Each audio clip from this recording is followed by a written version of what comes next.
Impossible things don't just happen. We'll get to the truth one way or another. Just relax. Even if everyone else suspects Lenny and Lynette, at least we will be supporting them from the stands. Besides, I doubt Farina understands any more about what happened than we do. Thanks, Navia. Well, we'll be going then. Best of luck to you.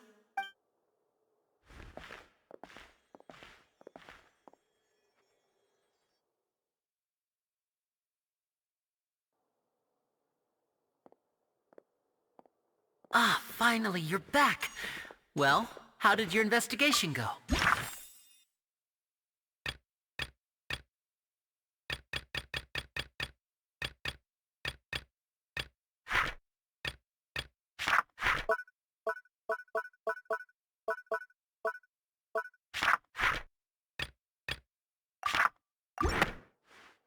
To be honest, you might be disappointed.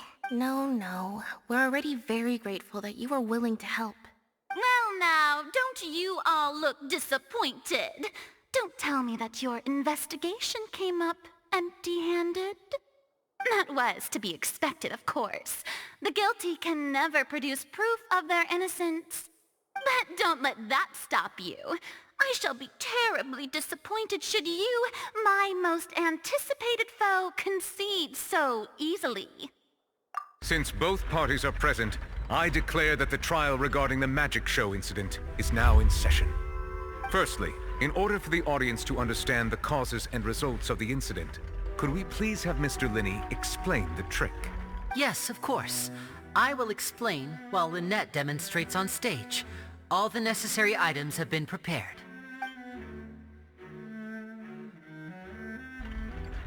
Thank you, Mr. Linney. In that case, I take your statement to be that you ran to and remained hidden within the magic box in the audience stands once the trick began, and thus could not have committed the crime. Is this correct? Yes, that's correct, Your Honor. In that case, I call upon the prosecution. Lady Farina, do you wish to refute his statement in any way? Why, of course I do. Allow me to take the first shot and break this case wide open. Mr. Linney is clearly lying. There is no way you could have been in the box the whole time if you were to abduct Halsey and murder Cowell. In fact, I'd say you were hardly in that tunnel at all. That is simply your hypothesis based on the presumption that I'm guilty. Oh, is that so? And if I may ask, what did you hear while you were inside your box? The roaring countdown of the crowd, of course. That's how I kept track of the time and built anticipation for the finale. And you didn't hear anything else at all? Nothing that might leave an impression of any kind? No, nothing. I see. But when the count reached 30 seconds or so, there was a thud. One so loud that I believe practically everyone heard it. Huh? Hey, hang on. Something's not right here. Yeah, I'm sure he could have heard a noise that loud from inside the box. I was right by the box and I definitely heard the thud. Look at those scales. Could those mean... Well then, ladies and gentlemen, allow me to use the words of the magician himself. You never know what can happen in the blink of an eye. Indeed, it seems his alibi can also collapse in the blink of an eye. Of course, I have armed myself to do far more than smash your alibi. Confidence cannot go unfounded, and my foundations are rock solid. Tell me, aren't you and Lynette actually from the House of the Hearth?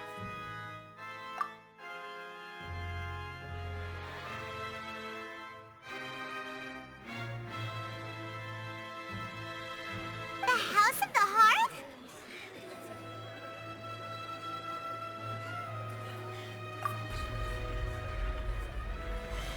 No wonder they did something like this. So the serial disappearances were the Fatui's doing. Now it all makes sense. I've got a feeling that what happened on stage probably wasn't just an accident. That's irrelevant.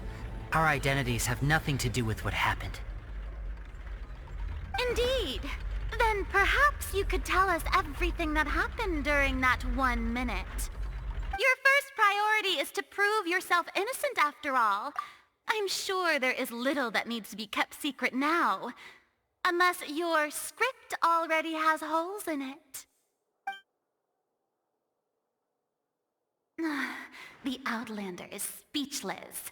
My, oh my, don't they look flabbergasted? Now comes the infighting and discord, I suppose. This was almost too easy. Good thing I made all those preparations. Seems the all-nighter I pulled last night is really paying off. Hey, Linny! Why didn't you tell us this before? Order! Order! Mr. Linney, allow me to re-establish the facts. Lady Farina has raised 2 points. First, when the thud was heard in the Opera House, you were neither in the box nor the tunnel. Second, you and Ms. Lynette are both members of the House of the Hearth. Are these claims true?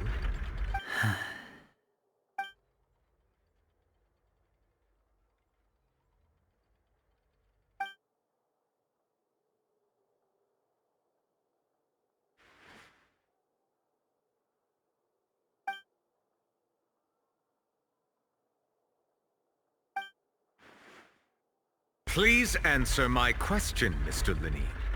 I'm sorry. Yes, they're true, Your Honor.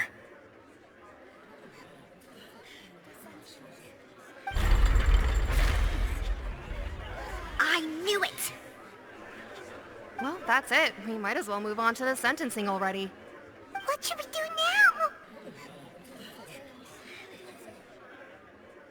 now? Granted.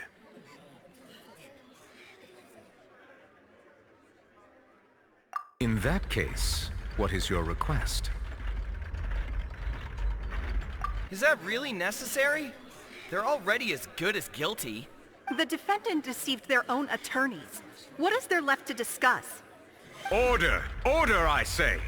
Your request is reasonable, and we shall adjourn. This trial will reconvene in 1 hour. So you would stick to Mr. Linney's defense even after knowing what you do now? You certainly have more professionalism than I thought. In that case, my dear audience, let's allow the joy of victory to steep for a little while longer.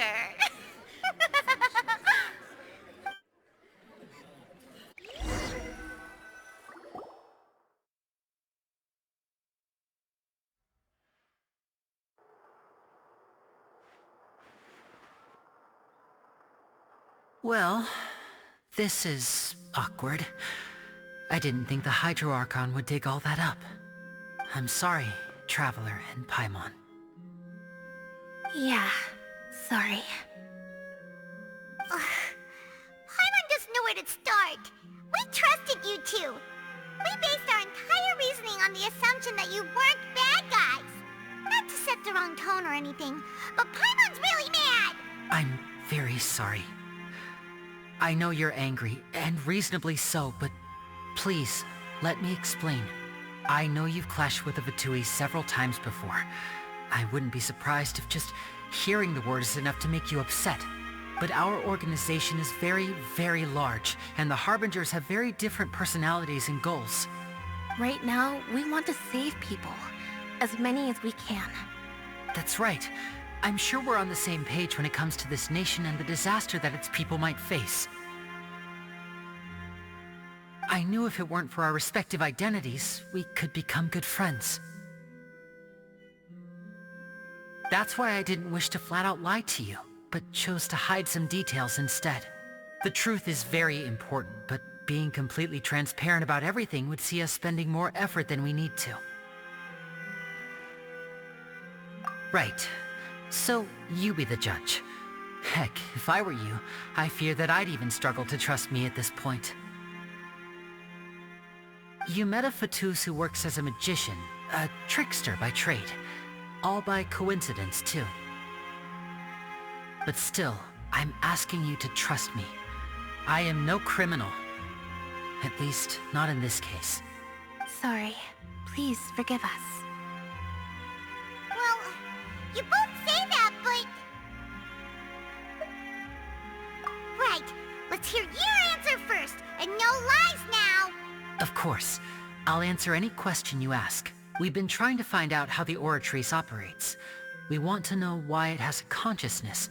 Why can it deliver sentences accurately? During our investigations, we learned that the machine's core is beneath it.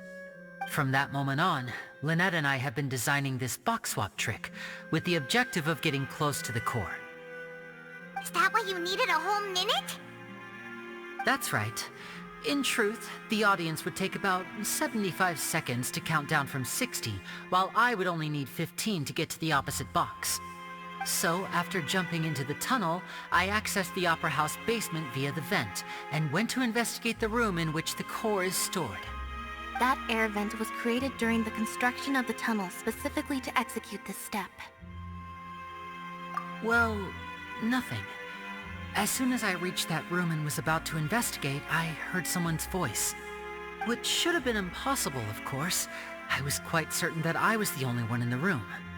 That voice seemed to recognize me and tried to speak to me. I chose to err on the side of caution and retreated the way I came.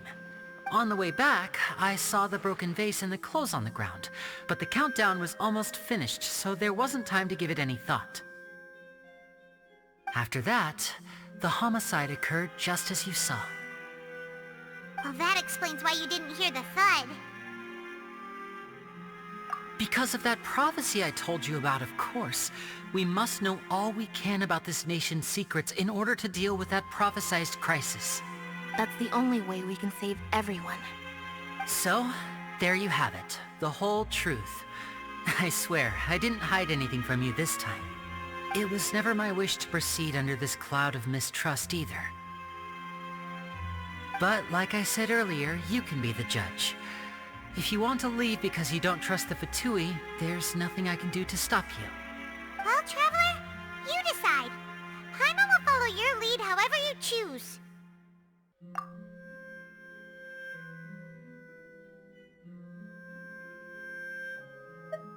Okay, thank you. Thanks for giving us a chance. The current problem is that the scales are tipped pretty badly against you two. If we want to refute the Hydro Archon's accusations, we're gonna need a seriously watertight defense. Huh? Oh, Paimon thinks she...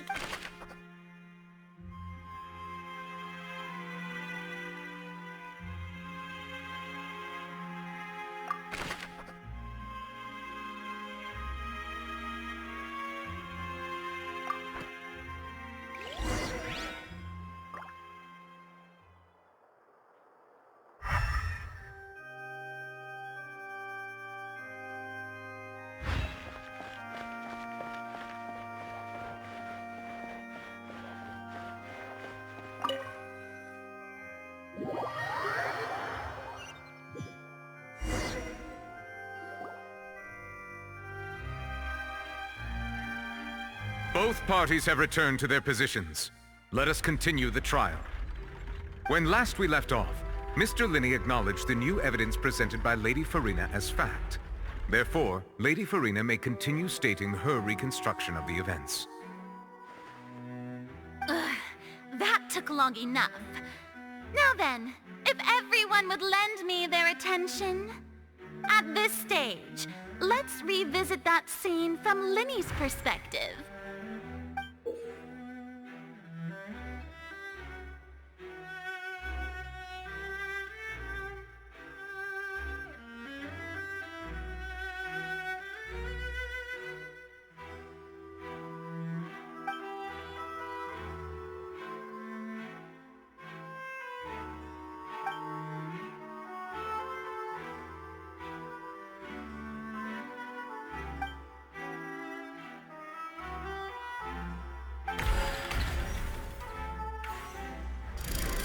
Countdown began, he entered the tunnel. the flatbed trolley passed, he opened the box and got into an altercation with Halsey, which caused the loud thud. He did not realize that the sound could be heard by everyone in the opera house, which is why he claimed earlier that he could not hear the sound. Finally, he used the vase to knock her out, before making her change clothes to prevent others from recognizing her. At this time, Cowell arrived in the tunnel, having heard that strange noise, and caught Linny red-handed. So Linny proceeded to knock him out too before stuffing him into that box.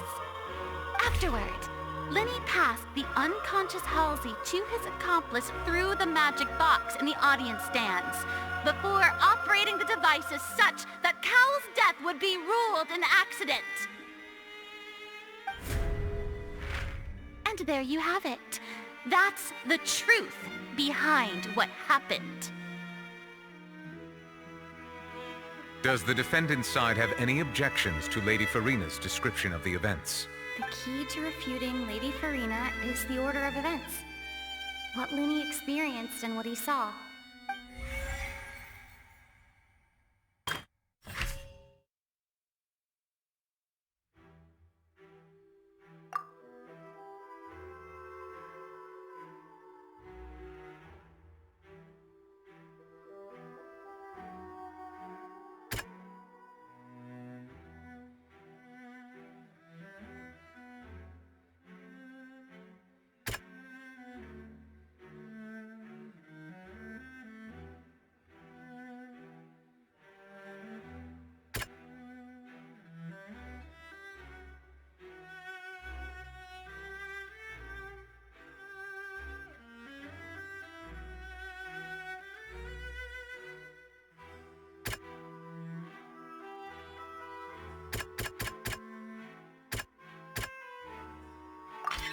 According to Linny, he left via the vent after entering the tunnel. He couldn't have had that altercation with Halsey.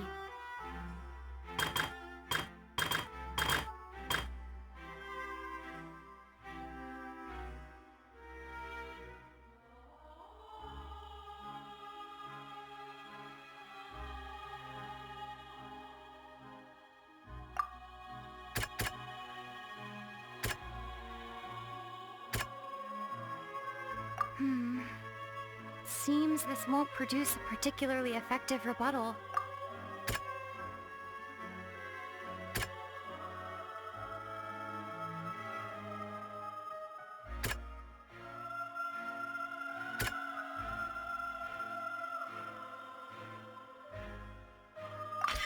Linny went to the room that contains the Oratrice's core.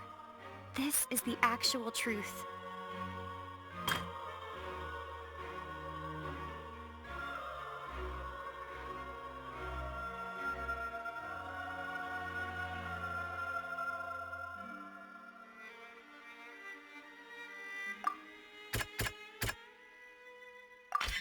Linny did not take part in the underground altercation. He only witnessed traces of the aftermath. Attention! Ace Detective Paimon has something to say! When the countdown started, Linny did indeed go into the tunnel. But he immediately used a vent to access the Opera House basement, which is where the underground core of the Oratrice is stored.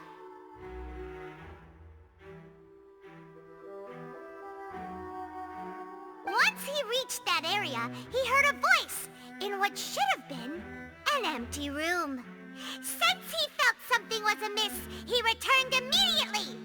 The crime scene had already developed by the time he reached the tunnel again, and in order to complete the magic trick, he did not remain there for any length of time.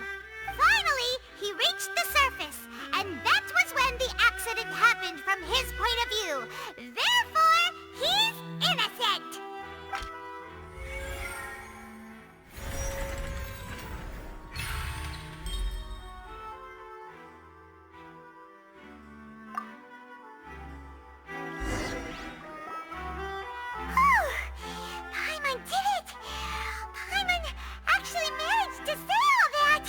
other words, you believe that he knew nothing of the incident?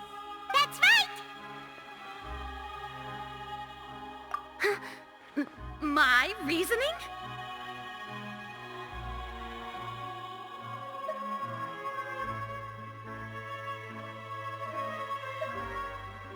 If that's the case, then if Cowell hadn't entered the tunnel, who was the entire setup meant to kill? Assuming that what you say is true, Lenny only needed to kidnap the young girl to cause a new disappearance case. What would the point of killing someone on stage be? Oh, they have a point. That's right, you tell him! And that's why they're partners of mine. They've managed to turn things around. Oh, well, your denial is very strident, I'll give you that. But what proof do you have to back your claims? Of course I do. If he had been in the magic box the whole time, how could he have not heard that sound? Why do you ask? You're saying that he wasn't?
Are you sure we don't need to give this more thought?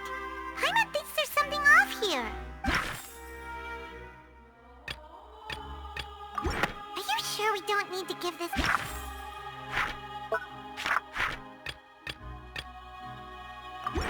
That's right! Lenny wasn't in the box or in the tunnel. That's why he didn't hear anything strange during the performance. This means that when the crime happened, Lenny had already entered the basement via the vent. The same clue you used to disprove his alibi has now become the best proof! Well played. To think you'd use such logic. Well then, if it wasn't Lenny who committed the crimes, then who was it?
Halsey is the missing person and an ordinary audience member.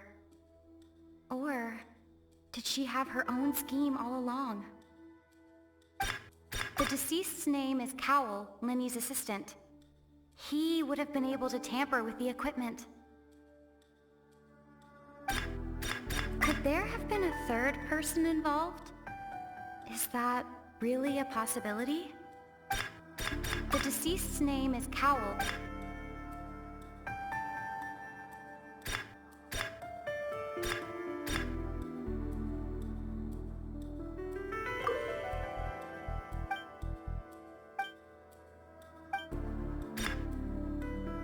Could there have been a third person?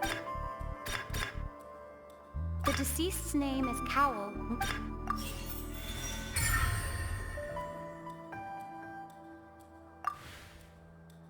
Huh? That can't be right. Are you serious? The killer was, in fact, Cowell, the deceased! Oh, is that so? How interesting! Let's hear your reasoning then. What I must do next is recreate the truth. What Cowell did, and how he went from would-be perpetrator to victim.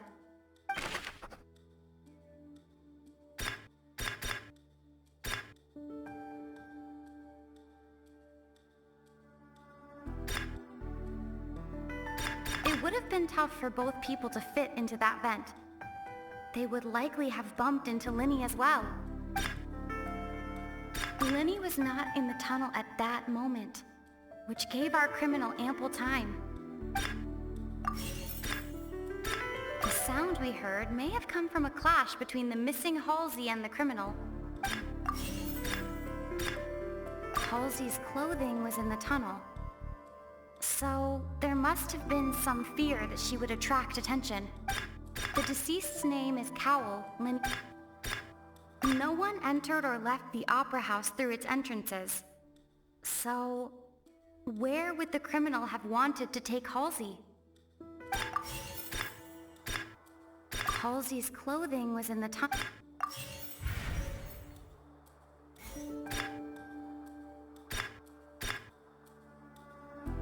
It would have been tough for both people to fit. No one entered or left the opera house through its entrances. So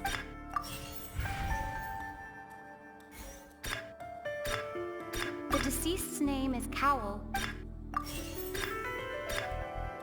The deceased's name is Cowell. It would have been tough for both.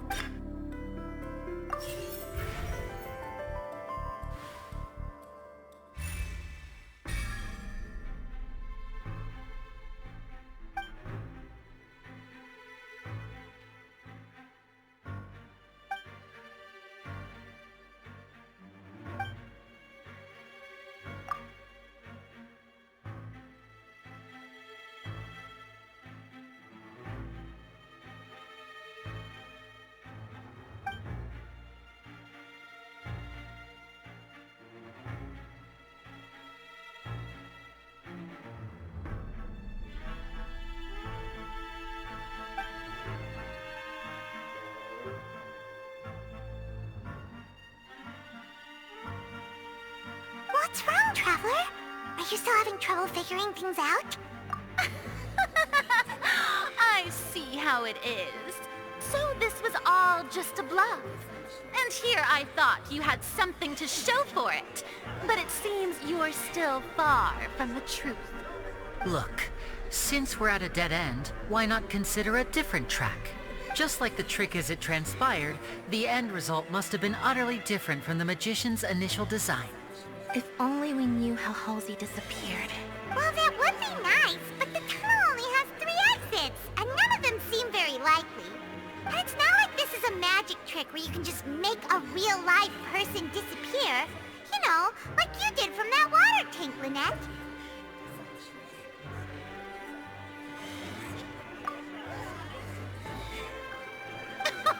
Excuse my interruption, dear opponents, but do you not see that the crowd is growing impatient?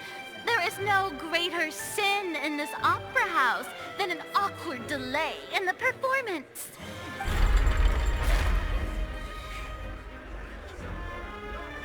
If the defense is unable to make further effective arguments, we will move on to the next stage of the trial. Linny was not in the tunnel at that moment, which gave our criminal ample time. The sound we heard may have come from a clash between the missing Halsey and the criminal. The deceased's name is Cowell, Linny's assistant. He would have been able to tamper with the equipment. The vase was not broken by chance. It was used to cover important evidence. The water.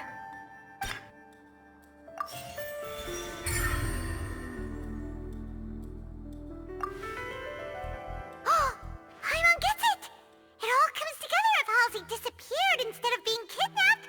Lynette escaped from the water tank, vanishing gradually and leaving only clothes behind. If there's a similar method where a person could be transformed into water... Just a moment, please. I do hope you know how preposterous you sound at the moment. How could a person ever be transformed into water? This is reality we're talking about here, not some magic trick. Must we really? I should think that of anyone. Your friend Linny already knows this truth very well. Magic tricks are ultimately just illusions and misdirection. But Halsey's disappearance is very real. We're talking about two completely different things. Even so, I trust the Traveler's judgment. The truth must be out there somewhere. Perhaps some new line of reasoning may open if we try to gather all the focal points that don't make sense. Since Cal was the deceased, we haven't placed much attention on him. But given that we aren't making much progress with the case, it wouldn't hurt to have a look at his belongings, would it? People really do come up with all sorts of harebrained schemes when at the end of their rope. The way I see it, your suggestion that we broaden the scope of our investigation is nothing but a tactic for stalling the trial. Nevertheless, I believe that this is a reasonable request on the part of an attorney. Since the trial does indeed appear to be at an impasse, I believe that additional evidence may help us make more progress. Guards, please step into the lounge and examine the personal effects of the deceased, Cowell. We are still examining the items, but we have already made critical progress that we feel must be shared with everyone post-haste. We discovered several test tubes of fluid within Cowell's baggage, each labeled separately. The notebook in his backpack claims that these fluids are water from the primordial sea. The primordial sea? The note's contents also indicate that Cowell belonged to an organization that sells illegal drugs and that he had an accomplice. The notebook has many entries concerning safe usage of these fluids, in which the keyword dissolve appears many times. One of these tubes was labeled Opera Epiclese, along with yesterday's date. It is empty. The notes also state that these dissolution properties work exclusively on people from Fontaine. It's likely that Halsey was chosen as some sort of test subject. As such, we believe that the defense's hypothesis is, in fact, supported by sufficient evidence. You've got to be kidding! People dissolving into water? Could something so ridiculous actually be true? Wait a moment. This reminds me of a certain prophecy, but it's just a coincidence, isn't it? Huh. If people can become water, does that mean that the water tank's real use was as a means to hide water stains? And if Cowell was targeting that girl... Wait just a minute. Could that mean... You two, with me, quick! Demoiselle, wait! What about your partners? Let's go. Just trust me. Order! Order!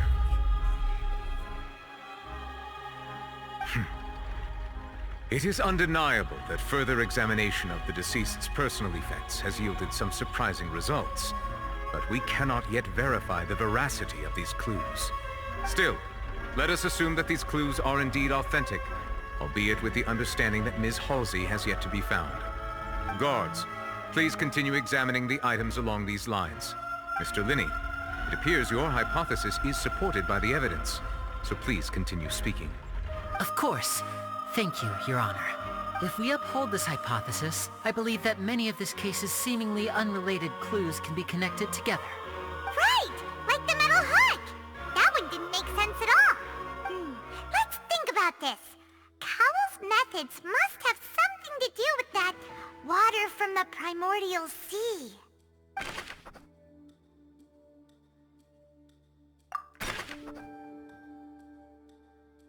The rope that strung the water tank up was lit by the fireworks and cut.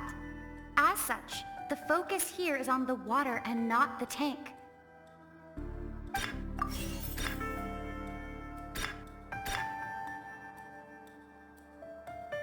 Now it seems like the hook rope was not meant for another magic trick, but was instead some form of triggering mechanism. Lynette was in the magic box on stage the entire time. Did she have something to do with this? I remember there was something else within the inner layer of that box. The water from the primordial sea should already have been prepped before...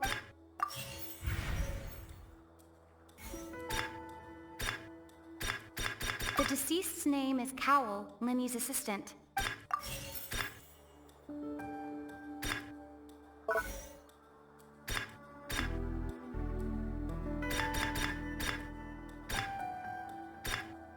The water from the primordial sea should already have been prepped.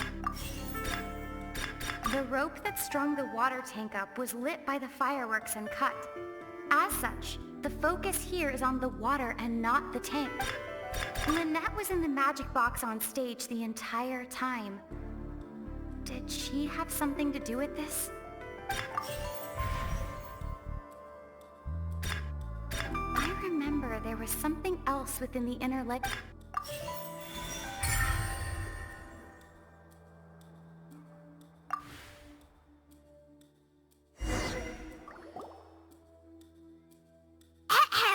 It's ace in the original plan. Cowell would tamper with the water tank rope, and the number selector securing his target.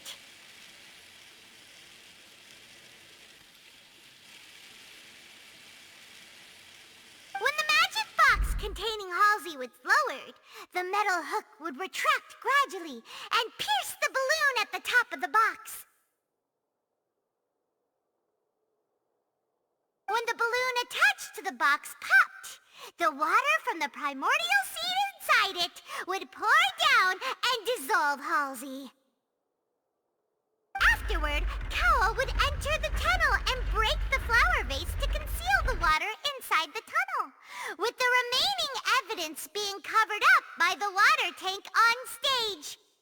But he encountered something unexpected in the tunnel, and wound up being fatally hit by the same water tank he meant to use to cover his tracks. Huh. That does make sense. That actually links together a lot of the more confusing pieces of evidence. Oh dear, what do I do? Even I think they sound convincing now. Have I falsely accused an innocent person? What a humiliation. Now, it seems like the only point of contention remaining is the exact circumstances that led to Cal's death. His notes mentioned he had an accomplice who could be related to the situation.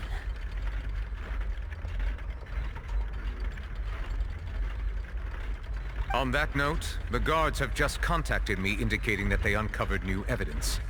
I shall now invite him on stage to share it with us. Thank you, Your Honor. We were just inspecting the luggage of the other people involved in this case. And we found an identical sample of the water from the primordial sea among Linny's personal effects. What?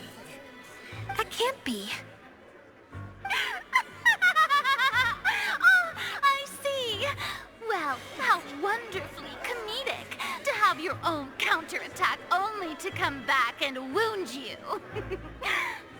Does this not, my dear citizens, my loyal audience, allow me to present my reasoning and bring this performance to a swift close? Linny, did not need to take part in the dissolution of the young woman at all. Indeed, he did leave the scene via the vent. Having made modifications to the props beforehand, his accomplice Cowl then caused Halsey to vanish using the water from the primordial sea. But upon his return, in cruel avarice, Linny desired sole credit and prepared to do away with his partner in crime. Ultimately, he knocked Cowl out, and the tool meant to cover the crime up also became a murder weapon. Now, as much as I regret having come to such a viciously straightforward conclusion, it does seem that the famed Fatui is quite the cold-blooded and ruthless organization. Am I right, Mr. Linny? We've used up all the evidence we collected. There's no way for us to make a rebuttal here. Is this the end of the road?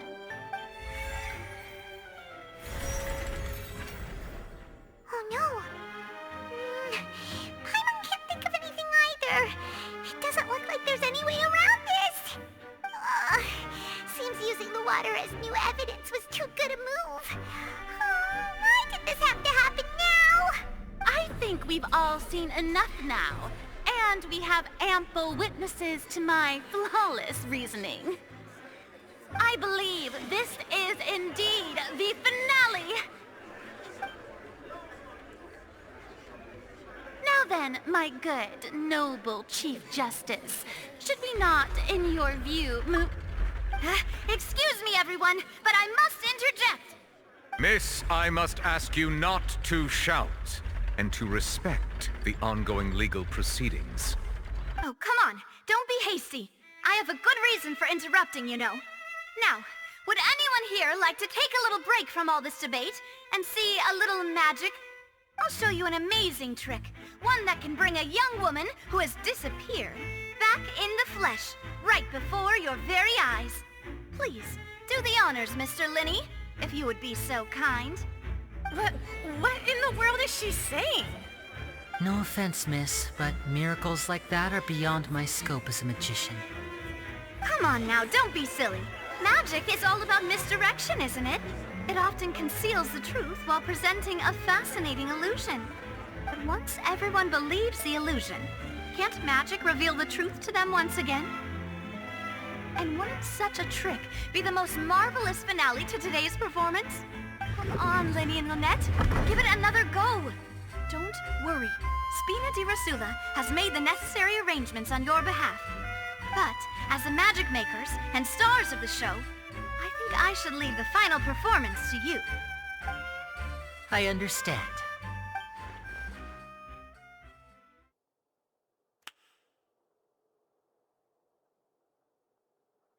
And voila!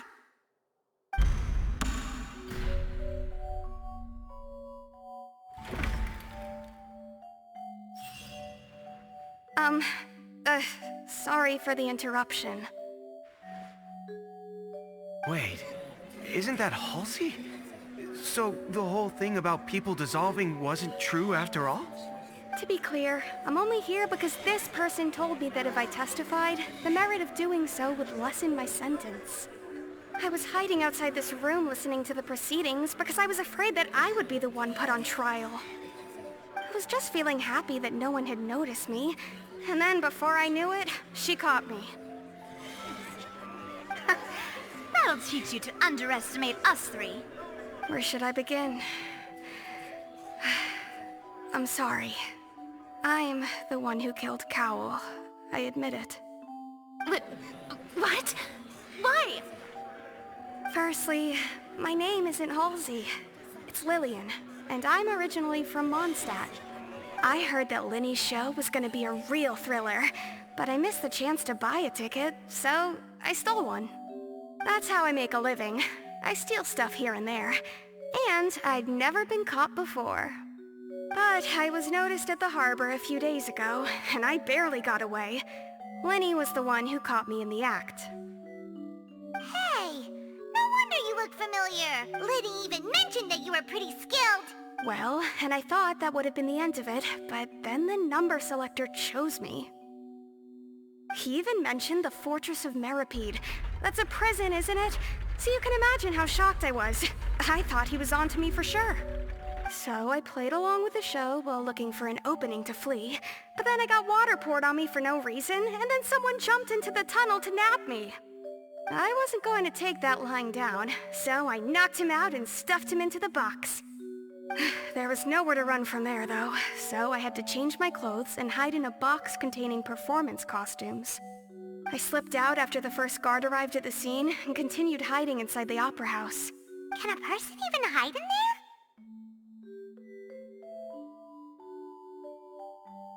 But I swear I didn't know that the water tank would fall down. Really, I swear it. Had I known that, I wouldn't have put him in the magic box. I may be a thief, but I'm no killer. Well, that makes everything pretty clear now, doesn't it? This time, we need to tell the entire story from Lily-Ann's perspective.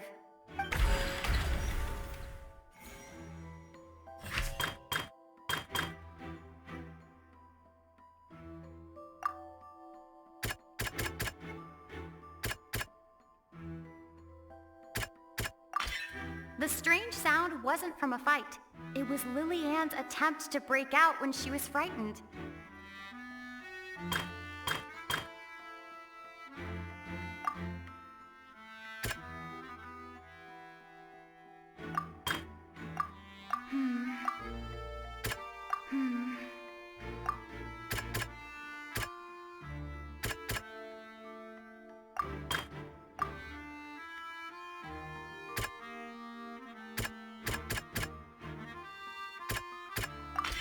The flower vase was not broken to cover anything up, but was smashed during the struggle between Lily-Ann and Cowell.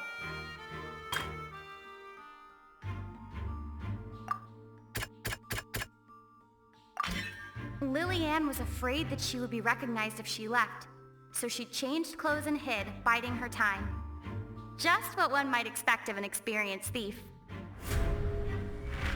And it's Ace Detective Paimon time! Having been selected out of the blue, her panic only intensified after she entered the tunnel and had water poured on her head. Hearing the commotion, Cowell leapt into the tunnel, only to discover that Lily-Ann had not dissolved. He did not know that Lily-Ann was not from Fontaine, but was a thief who made her way in by stealing a ticket. Mistakenly believing that the water from the primordial sea needed time to take effect, he tried to force Lily-Ann back into the box. The two broke the flower vase during the struggle, but Lily-Ann came out on top, knocking Cowell out and putting him in the box. With no way of escaping, she changed her clothes and hid in the costume trunk until the performance ended.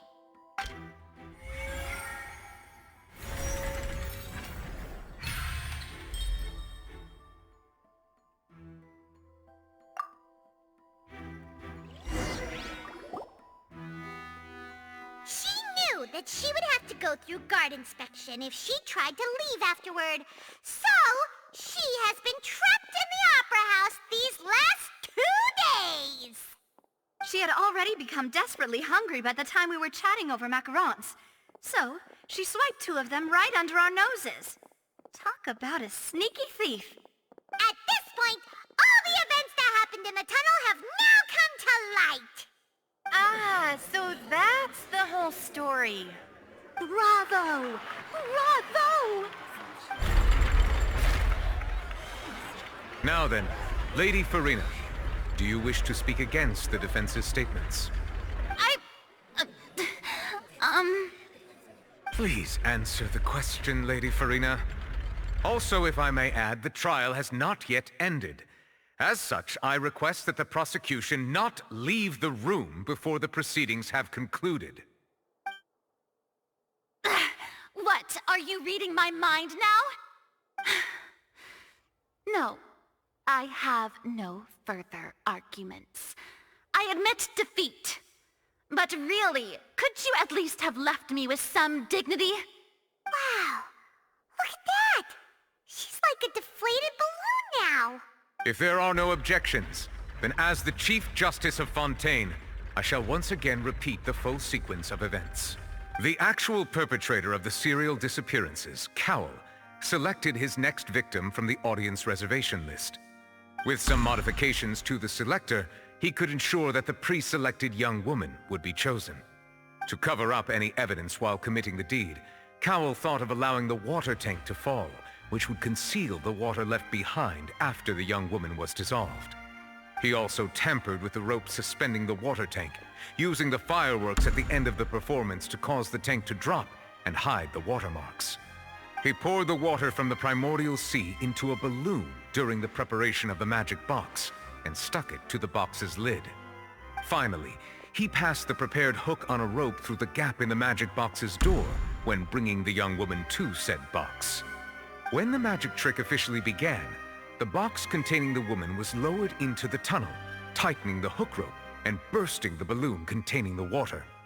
If all had gone to plan, the young woman would be dissolved at this time. However, Lillian was not from Fontaine, and thus fled the box with a loud noise. Realizing that there was trouble, Cowell entered the tunnel and met Lillian. Thinking that the waters had not yet taken effect, he decided to proceed.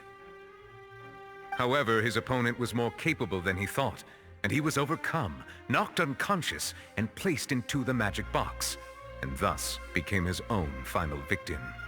Lillian, according to her own statements, then changed clothes and hid until the performance ended, before hiding in other parts of the opera house. As for Linny, he was in the underground structures within the opera house, and was thus ignorant of these happenings. From this reconstruction of events, we can conclude that Linny, the accused, is in fact innocent. Amazing! While there is much in Linny and Lillian's conduct that should still be investigated separately, this case at least can be handed over to the Oratrice to make the final decision.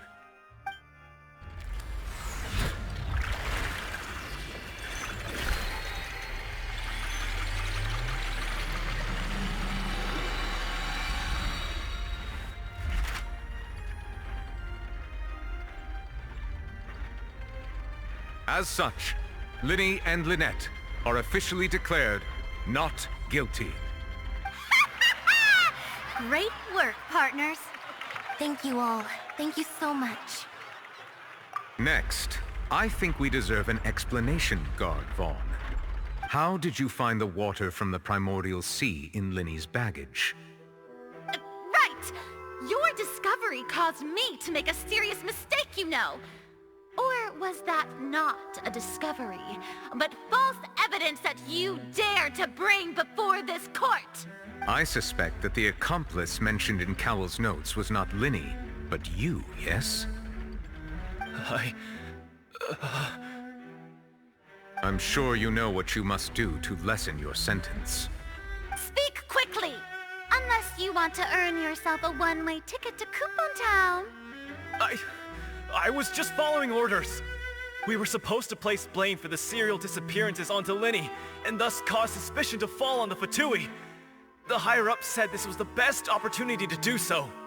And now that your plan has fallen through, and the secrets of the water have been revealed, you have become a liability to said higher-ups, yes? Therefore, you would be wise to tell everything you know, and seek the protection of the guards. Yes, I'll tell you everything I know. Our boss discovered that the water can cause people to dissolve. It can also be made into a potion, which when extremely diluted, can cause people to experience unforgettable exhilaration.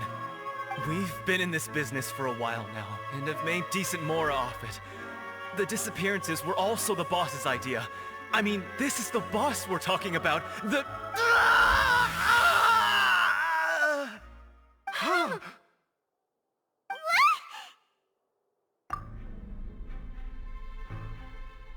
And now he can no longer talk. Such ruthlessness. I shouldn't have expected any less of them. An outrageous act. All present, please submit to inspection immediately.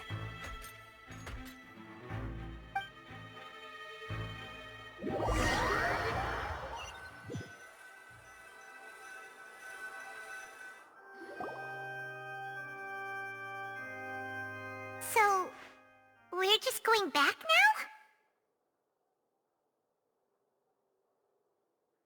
That's true, but... Traveler, Paimon! Please wait. Lenny... I know you may not want to speak to me right now. Maybe you don't even want to look at me. But still, let me thank you again for defending me to the end, even after you learned that I'm a member of the Fatui. I guess. But regardless, I'd like the opportunity to set things straight. I didn't approach you with any ulterior motives or ill intent. I've spoken to you as myself, just plain Linny this entire time. As for why I'm a Fatus, it's because the goals of the House of the Hearth align with those of an orphan like me. That's all. That was how Father, who you might know as the Knave, approached recruiting us back then too. The Knave? The one who controls the House of the Hearth? She's your father? That's right. And since we're here, I was wondering, would you mind hearing a story? It's about my past. Back when our parents first died, Lynette and I were left wandering the streets. To survive, I took to surreptitiously observing an older street performer who did magic. It took me several days to figure out how he pulled off his amazing tricks. I took my sister through several streets until we found a crowded corner, and we began to perform magic tricks there. To my surprise, we proved to be pretty popular, and we could at least stop worrying about where our next meal would come from for a time. But I didn't want my sister to remain a street rat together with me forever. Before long, an aristocrat came to me and claimed that he wished to take us in after watching my performances. So you went from orphans to nobility just like that? That was how we felt at first too. As if fate was on our side and we could say goodbye to those painful days. But I gradually discovered that while we were called foster children, he was really after my talent for magic tricks. He would constantly take me to all sorts of banquets to garner attention, which he would then use to expand his social circles. That doesn't seem too bad either. Better than roaming the streets at any rate. It took a while for me to realize just how dark his heart really was. After one particular performance at a banquet, I discovered that Lynette was not on the same return vehicle as me. I waited a long time after we returned home, but she did not come back. I went to that noble's bedroom and asked him about her whereabouts. The answer he gave me was, she caught the eye of the most eminent person at the banquet, so I sent her over as a gift. I mean, you'll be able to perform your magic regardless of who your assistant is, yes? Oh no. So he was gonna... But wouldn't Fontaine's laws deal with such people? As far as outsiders are concerned, this is a relationship akin to adoption or foster care, and they have their ways of escaping the eye of the law. I managed to ferret out the location of the mansion of that so-called eminent person and hurried through the night. But by the time I leaped over the walls, avoided the guards, and made my way in, all I saw was the moonlit ground covered in blood, and the knave standing there in the darkness. So, she'd already taken care of that guy. That's right. She had rescued my sister before she could come to any harm, and had even discovered several girls hidden in a basement, all of them orphans. Father, I mean, the knave, might have seen something in me, and so she made me an offer. The House of the Hearth welcomes you, for your interests align with ours. Here, none will ever betray you. Indeed, betrayal shall never be permitted here. I was hesitant to trust her. I mean, I had just been betrayed by nobles. But she was also quick to destroy the noble who had taken us in at first, giving us back our freedom. Oh, so that's how the two of you joined the House of the Hearth. She has her own plans. She has gained permission from the Tsaritsa to first use the Gnosis' power once she obtains it. She plans to use it to find a way to break the prophecy and save Fontaine. So, she believes in that prophecy too? That's right.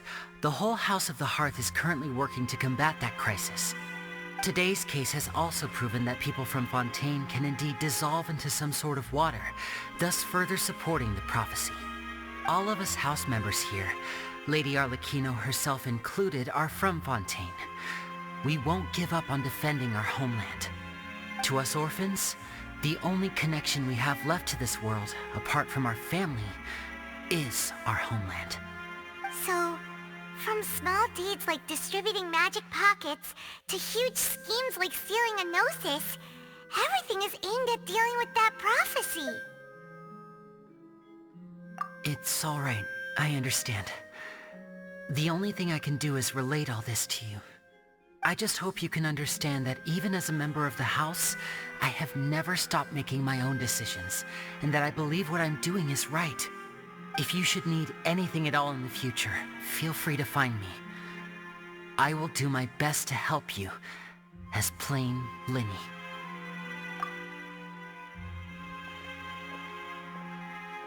Bye, Linny!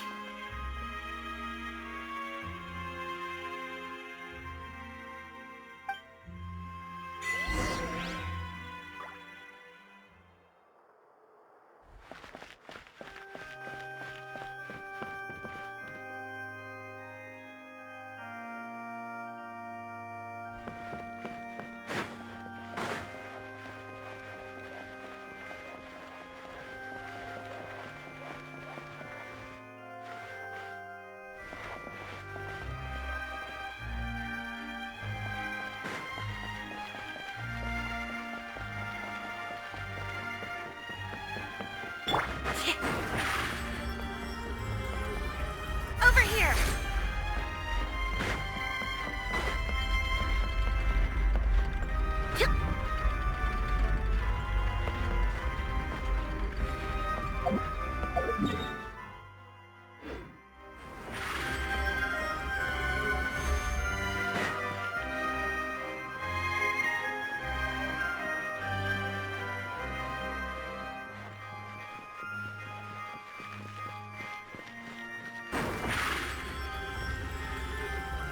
Zip on up!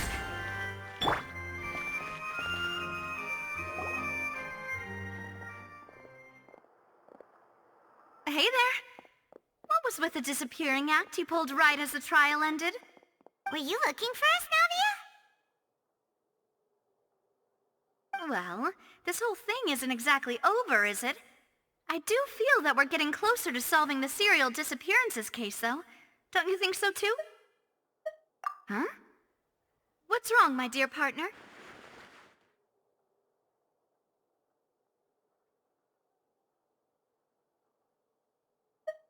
Besides, are you sure we're the ones who can crack a case that's been cold for decades now?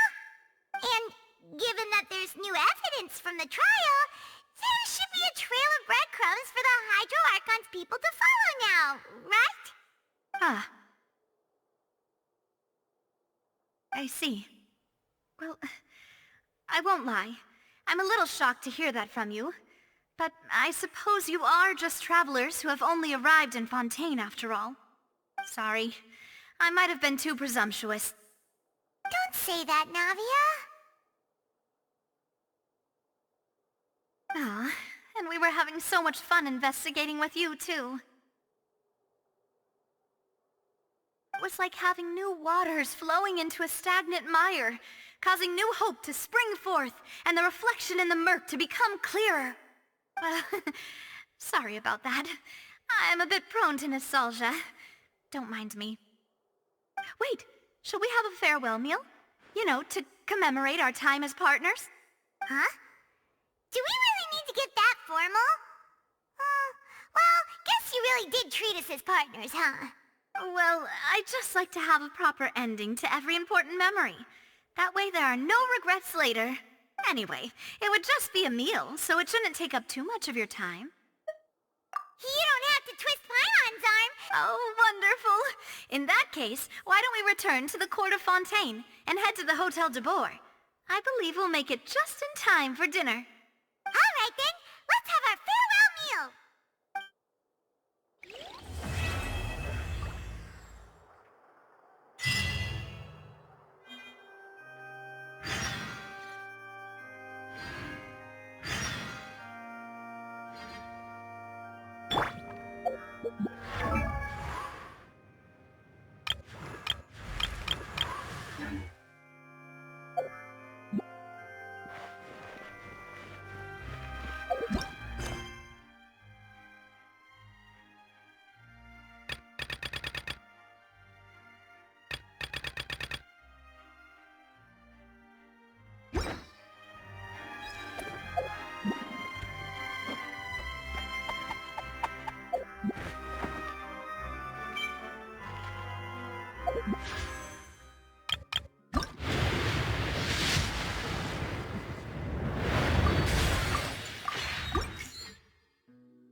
Yeah.